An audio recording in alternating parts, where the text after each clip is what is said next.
welcome to Podcast This Escape, the podcast where we talk about the escape room that we escaped from in the previous episode of this podcast. I can hear it in your voice. And that episode...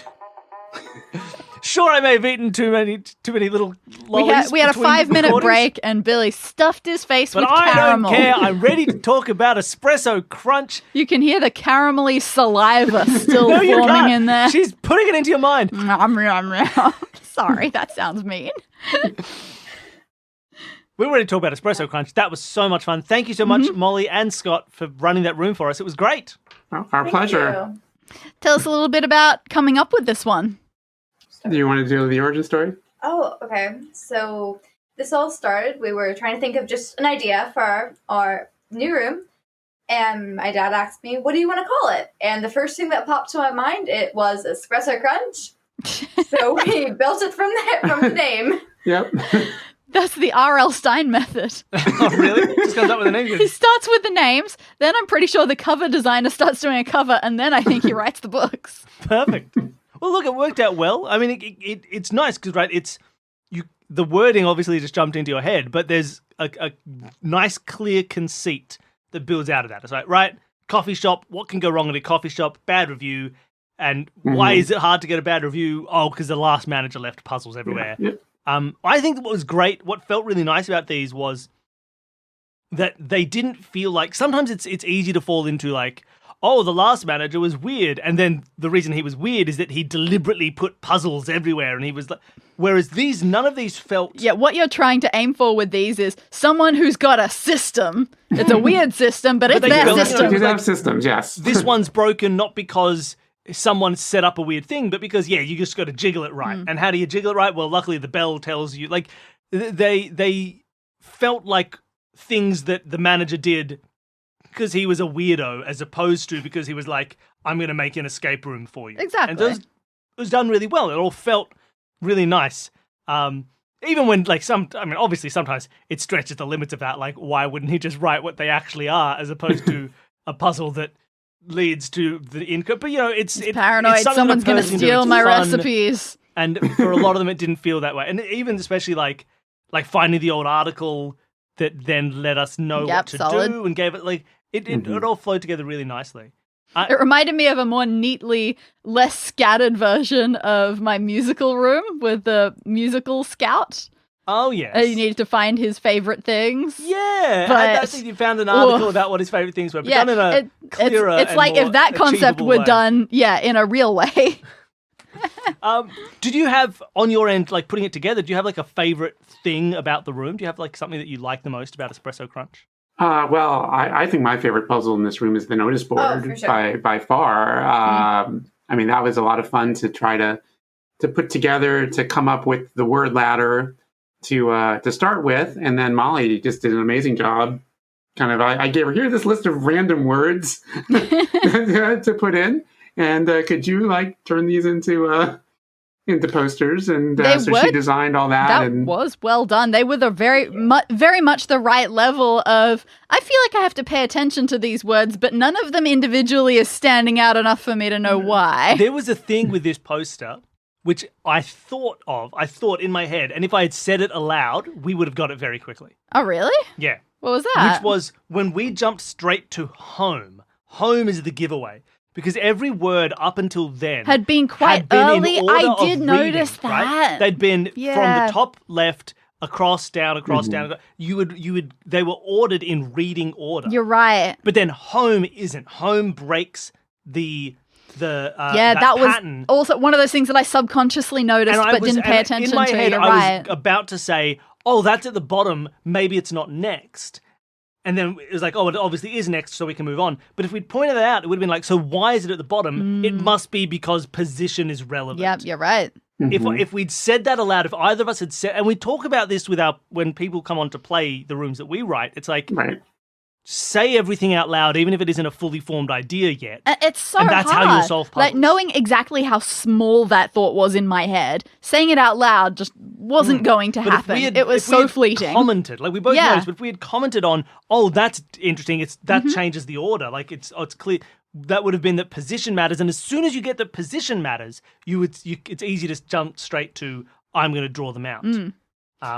And instead, we needed a little bit of prompting of like, okay, well, what do you know about those? Where are they? What's going on? Yeah. You know, we basically needed the words, hey, position matters. Yeah, when you guys had the word ladder.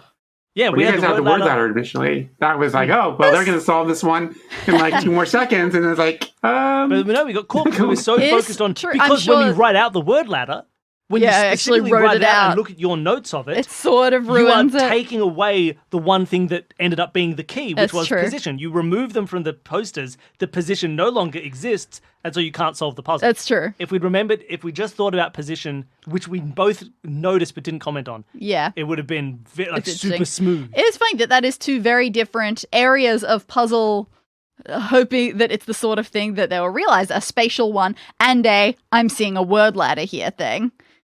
Because like, I know we've done a decent chunk of word ladders, that sort of thing. And I don't know, how quickly were you noticing word ladder? I wouldn't have noticed word ladder at all. Really? Word ladder Yeah. is not a thing. You say we've done a decent amount. I don't think so. I think I've done 2 word ladders in my entire life. What? We've done Sporkle word ladders? Oh, no, yes. Recently we have done some sport Yeah. word ladders. But until then, Okay. like when we did it in last season, someone had a word ladder in one of their rooms, in the pirate room. And I think we kind of pointed out, also like a word ladder. I think I'd maybe done 1 or 2 before that Okay. in my life. Word Wow. ladders are not a thing that I do very often. And so I don't think I would have immediately, like you saw, it's a 4-letter word in caps and a 4-letter word in caps. That's going to be a word ladder. I don't think I would have thought of that. And it was also just the fact 'cause that it's the not word something I do very past often. was also very close to Right. the word past there. So it was we a took nice some little bit time of to confirmation. position. We took some time to I'm not position that surprised. Post-it note to make it Oh, yes. closer. And I think that that word. works really well because as soon as you think of as soon as you ask yourself the question, could this be a word ladder? The answer is very immediately yes. Exactly. Well, initial versions of this puzzle, the Post-it notes had 4 question marks and an arrow on both ends. So the goal was to deduce the passcode and realize, this is a passcode. But that was just playing even harder than it is now. And the notice board is such a key puzzle because without it, you don't get into the employee room, and there's really like nothing else you can solve until you do that. So you really need to get past this before anything happens. That's a crafty one.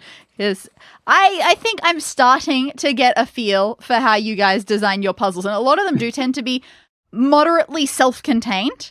Like you can, which is a thing that we've been discussing so much lately, that you can just open up a single image and stare at it, and the answer is there if you stare long enough, as opposed to moving around between things and trying to get various bits and pieces. And we've been discussing this, that the sit and stare method is what I like to do, and the move around is what Billy likes to do. We described it as OCD versus ADD. A little bit.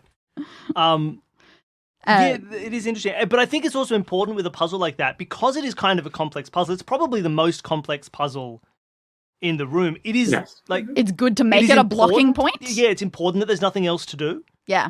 Because as soon as there's 3 other things going on that we could be chasing at the time, you just aren't going to do this puzzle, either because you know it's a puzzle, but you know it's going to be tough, or because it is tough enough that you think maybe I'm missing some other elements. Yeah. And it needs to be super clear that there's nothing else that's going to help you.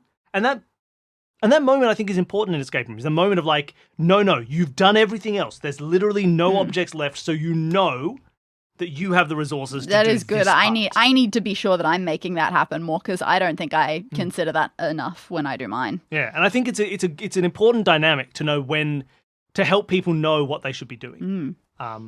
Some people like to engage 100% straight away on a puzzle and think, I reckon we can solve this. But then other people, and I think the more escape rooms people have done, the more people are like, oh yeah, that could be solvable. Well, I'll see if I get other information somewhere. Yeah, that's funny, because we said that as we were doing this room. There was a point where you said, I don't think we've got enough, let's move on. What do you think? And I went, I think we do, but I also don't think I'm going to get it until I know that it's the only thing we can you'll do. Get another hint. We had the opposite happen in a virtual escape room that we did recently, where there was a puzzle that we solved because it was logically solvable without certain information. And we solved it, but it was a bit like, actually, if you use proper logic, you can figure out exactly what all of these things have to be, even though nothing is defined. So you have all these things that are defined only in relation to each other, but you can work out that there's actually a limit on it somehow, and you can solve it that way. We did the kind of hard version of this, and then later on we kind of started doing the next thing, and it immediately gives you a hint that makes the puzzle very easy. Like immediately, the reward for solving one of the other puzzles is what, from a design perspective, was probably considered the necessary or important key to solve the other puzzle, to turn it into something that is, to like disambiguate it. But we realized there was another inbuilt way to disambiguate. So like, it's designed that you're meant to look at it, go, this is too hard to solve, look at something else, and then the reward for that is the way of solving the other puzzle. The one in this room that I found most interesting in that regard was those coffee prices, because in theory, you can get that right away and look at the connection immediately. And you do know there is going to be some sort of pattern, some sort of rule, but you aren't... I don't know, I was not expecting it to be connecting the letters to the words in that way. But it could have very well happened that we did that. Yeah. And yet the clue for it, bizarrely subtle. I can't believe how well it worked, because as soon as we got that, which was just, this computer that tells you how to make everything, it sorts by price, not by name. And for some reason, that was enough information for me to immediately jump to, okay, I am looking at this in a new way, immediately got the vowels consonant thing. I don't know how that happened. It's weird that was the right clue, but well done. Yeah, that actually used to be in the filing cabinet. I think we had all the recipes in the filing cabinet at some point, and then we just thought, like, why wouldn't you just go through and look through Sterling Sunset Surprise? Like, what's preventing you from just going through and doing that? Yeah. So maybe more sense to have that. What? What puzzle did you like? I mean, for sure the notice board was both my favorite to construct and to watch people go through.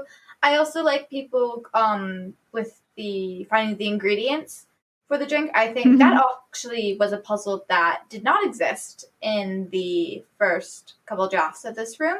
It used to be a logic puzzle where instead of finding the ingredients, you were setting the switches and the dials for the machine. But that turned out to just be just a really difficult puzzle right at the end.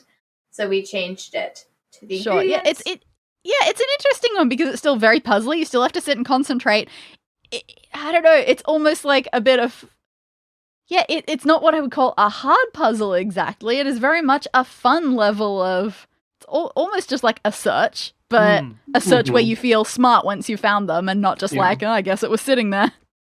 Yes. Yeah, it's nice knowing, like, it turns your previous thing into a puzzle where we found those ingredients, but, like, not in a way that, like, I wish I'd solved this before. No, it wasn't a puzzle until this moment. Like, this has transformed what was something that had no inherent puzzleness into it into, unlike, say, like the X's and the O's, technically, you never would solve it as an X and O 3x3 grid, but all the info is there that you could have done that from the beginning, right? You could be like, wait a minute, it's a 3x3 grid, it's got X's and O's in it.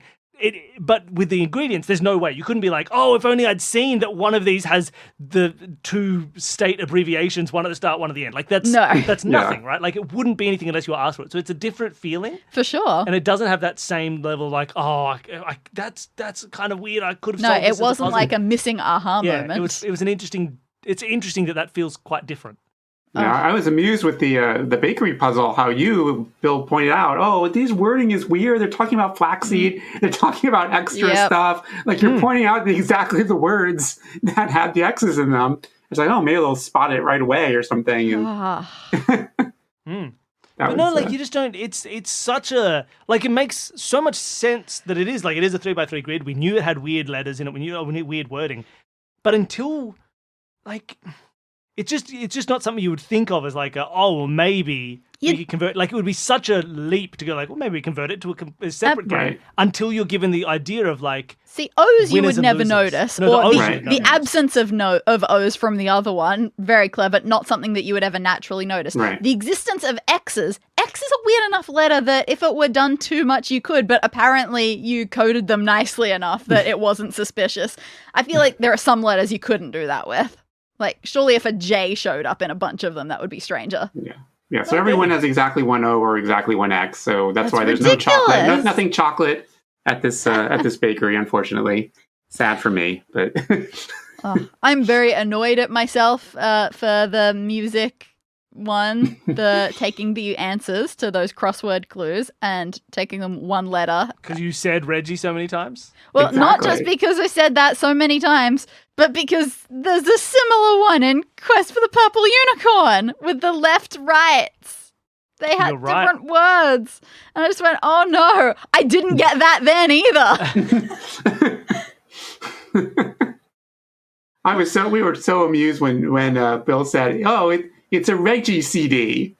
Yeah. And then you just kind of like that. Okay, Yeah. that's the key to the puzzle right Yeah. there. And then you just kind of moved on, and we're like, I will bet you, come back. I will bet you we've got video feed going right now, and I bet you we had some other one of the images up on the screen at that stage, so we weren't looking at you. How much do you think we would have gotten it from your faces? Yeah, it would have. Dad has no poker face whatsoever, so if you get a puzzle right, it is very obvious. I tried work very hard to keep my face still. It does not work. No, there's no point. You want people to get things right, so Yeah. happy faces. I do say, I always like that moment in our episodes where you hear someone talking and you get the exact line every time of just like, well, we could maybe we take them and like we stack them up tall, but then again, looking at Danny's face, I think that's maybe a bad idea. Yeah. Okay, let's not do that. Just with no input from you. I do a little face scrunch up. Maybe not. That doesn't. Maybe not. I've done that face too. Did you have a favorite moment as a player, Danny, that you thought like, oh, I feel so cool, or I Felt good when I got that it was a word ladder quickly. I mean, that was impressive. I would have been stuck on that for a long time.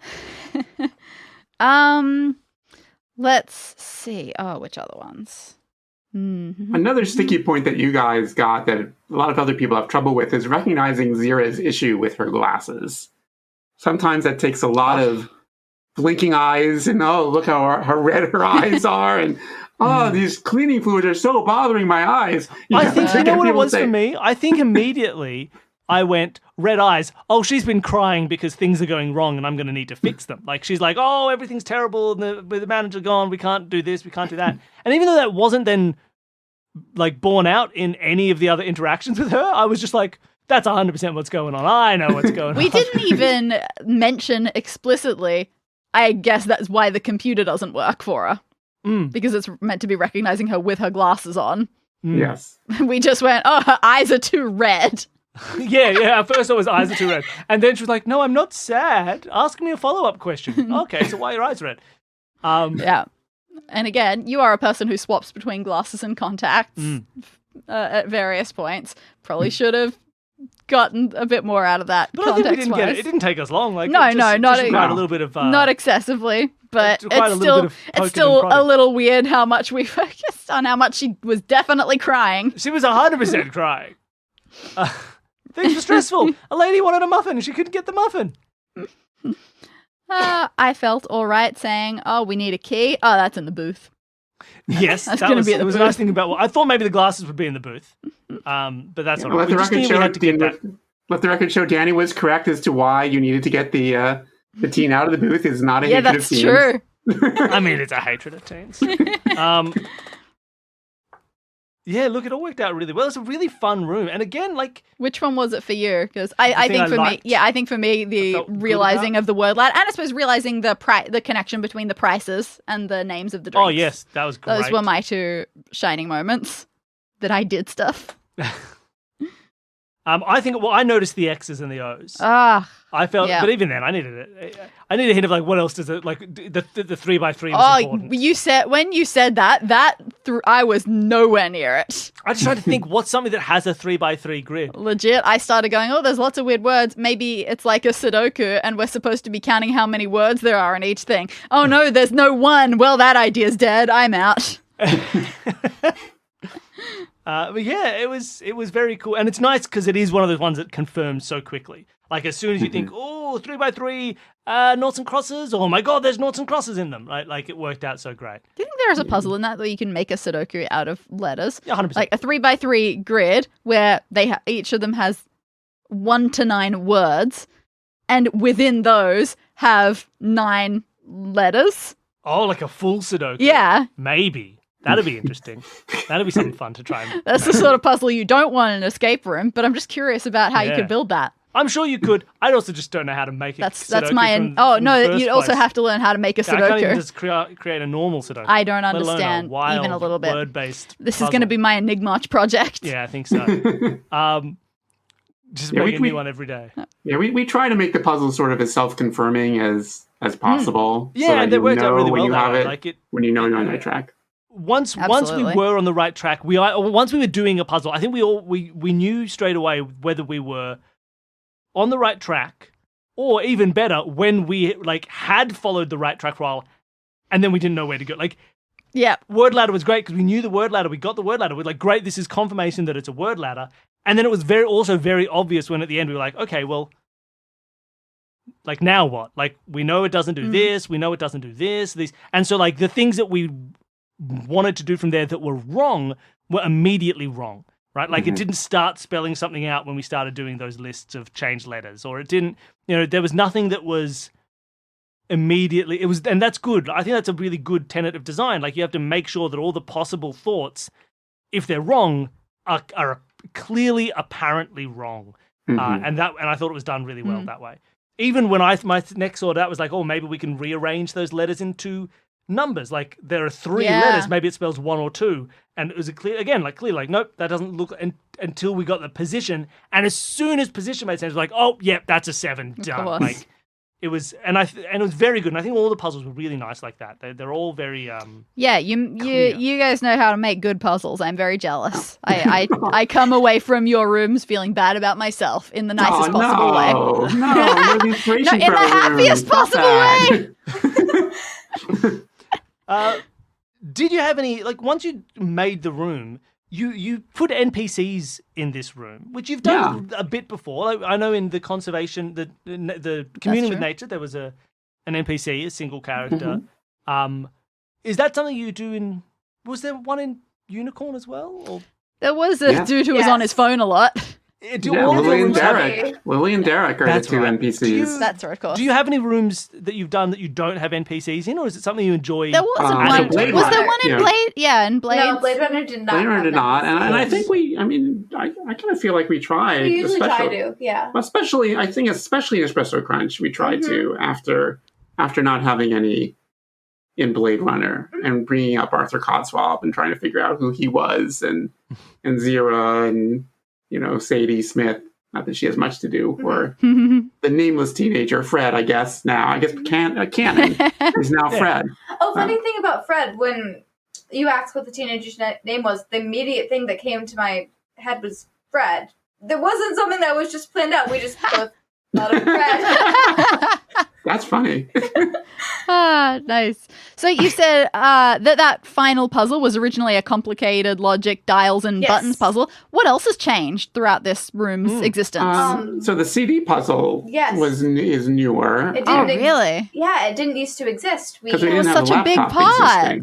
When we did it, that whole thing with the laptop and just... Where do we? We had the reggae CD, right? Or did we? No, there wasn't music in the room at first. And we played it, and a few people said it's too short. So we just added in the whole puzzle with the CDs, which then we also figured out we could add another puzzle with which is wildly impressive that you can do that.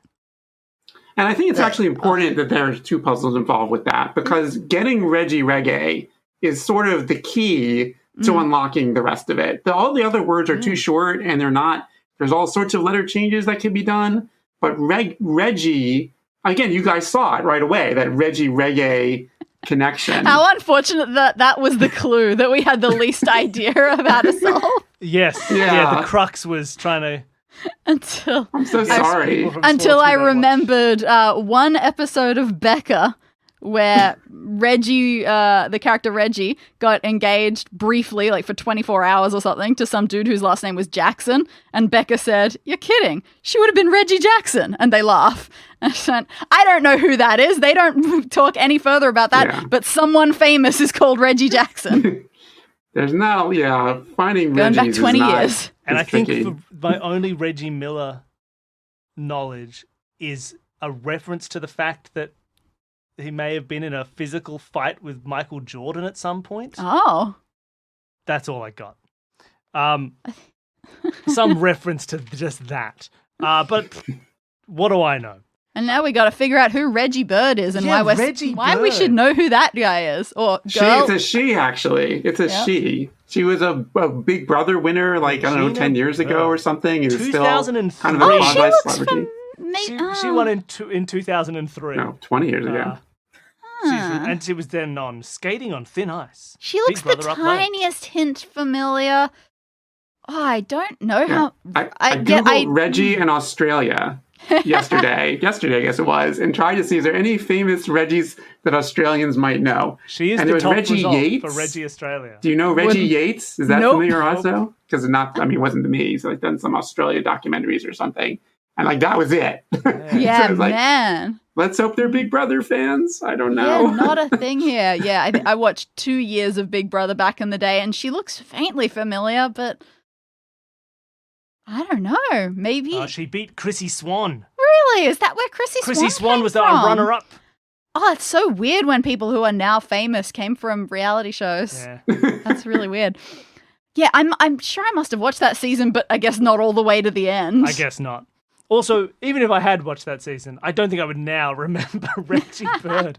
But no, that was great fun. And that was nice because I thought we were doing when we started doing the other categories, it felt like this is just a bit of fun because we've got the answer. It's reggae. We know what to do. But let's have some fun. Let's show off the night. And the fact that was then immediately rewarded with the Absolutely. puzzle was great. Because good, we didn't just waste our time trying to remember that blues is a style of music. Well done for even though it didn't work out with the word ladder one, but it did for this one. You saying, okay, well, what have we changed? Yeah. Because that's not something that goes through my mind to write out very often, Well, we to got keep it. a record of. That was percolating. Yeah, so good job on that. Why am I still most proud of my Arthur Codswallop picture? It's a good picture of Arthur Codswallop.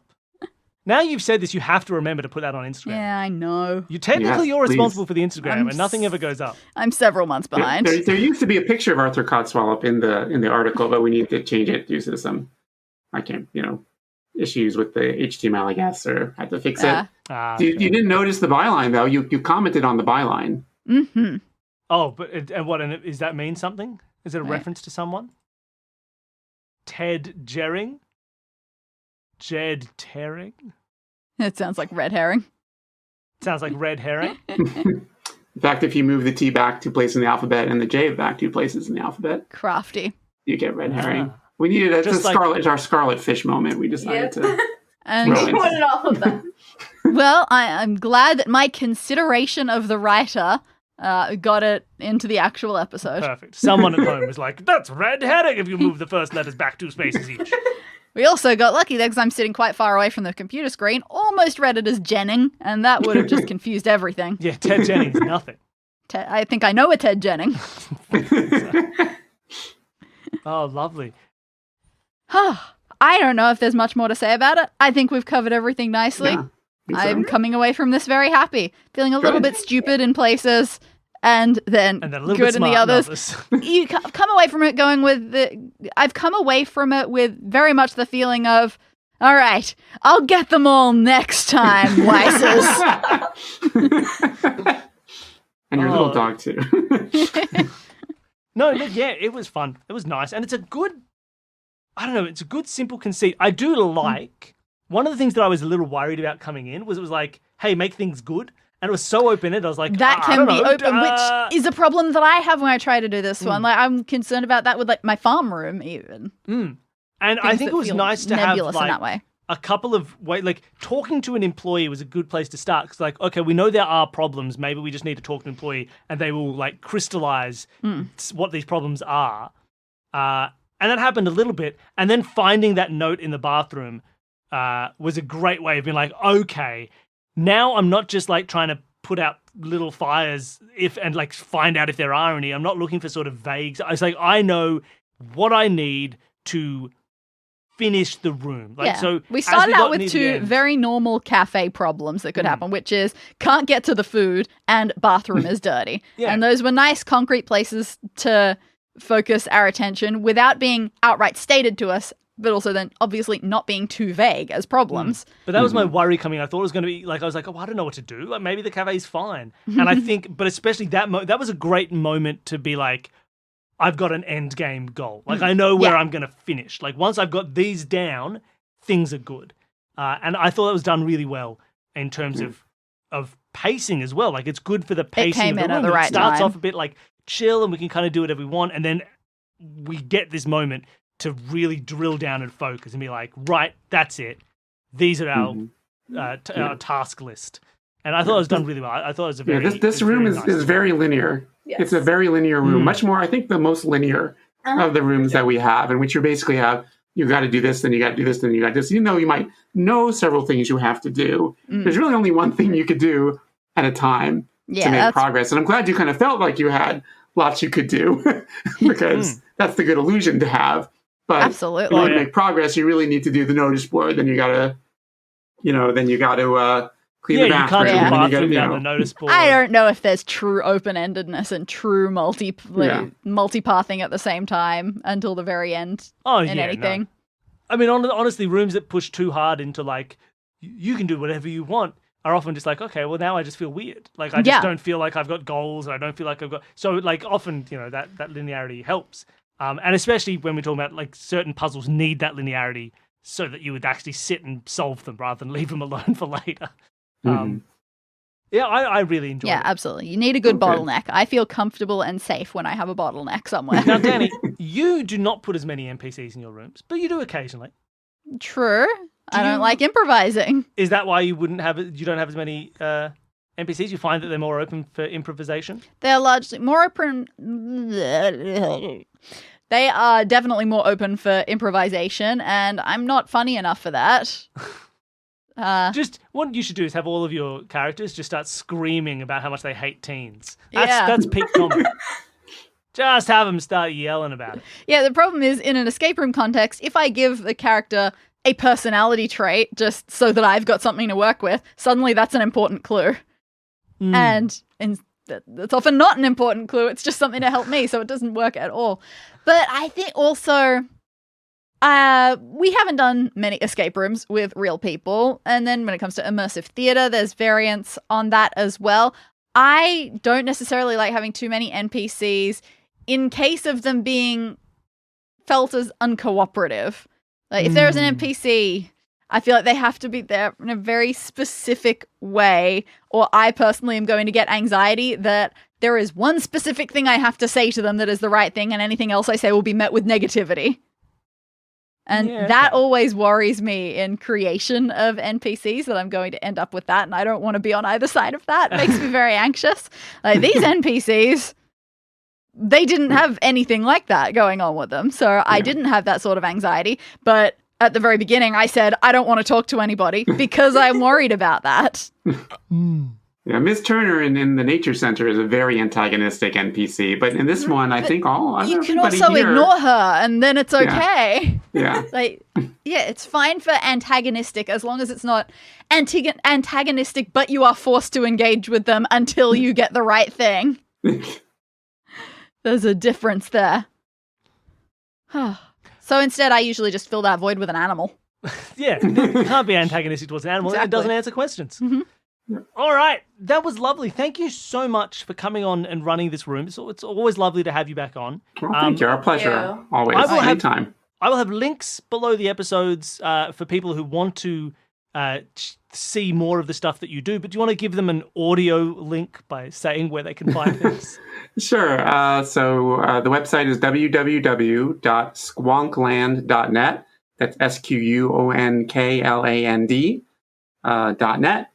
So you can find links to, there's a page on there about all the escape rooms that Molly and I have done. There are now 6 up there, plus one that Danny wrote, actually, that she did for Molly's birthday a couple of years ago. So she graciously allows us to run that one as well. And again, our 6th one is our newest room.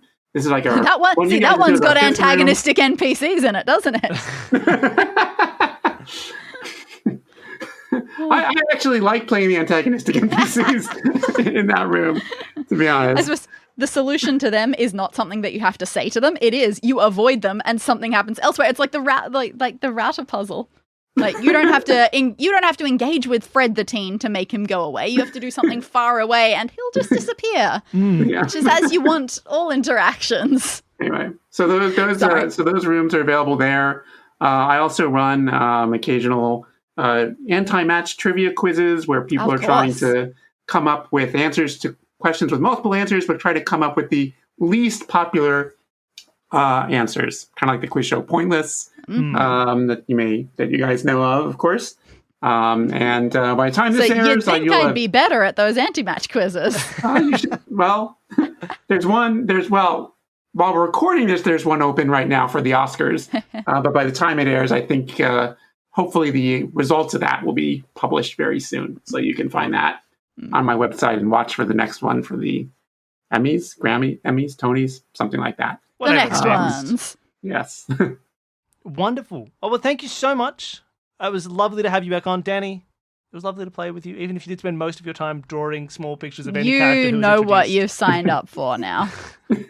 Wonderful. Thank you. And thank you so much. For anybody listening, thank you so much for listening. I hope you enjoyed the show. If you want to support us, you can always donate to our Patreon. It is you can get your name to appear as an NPC in one of Danny's rooms, or most likely an animal. There's also bonus episodes to hear playtests and 2-minute mysteries and a whole bunch of other fun things and more for Patreon subscribers. But if you can't subscribe to the Patreon, or even if you already have, if you really want to support the show and the stuff that we do, tell a friend, get somebody to listen, go onto a post on Twitter or Reddit where people are asking for escape room for podcast recommendations and recommend us there. The more you can spread the word, the better. It's a lovely way to help support us and the shows that we create.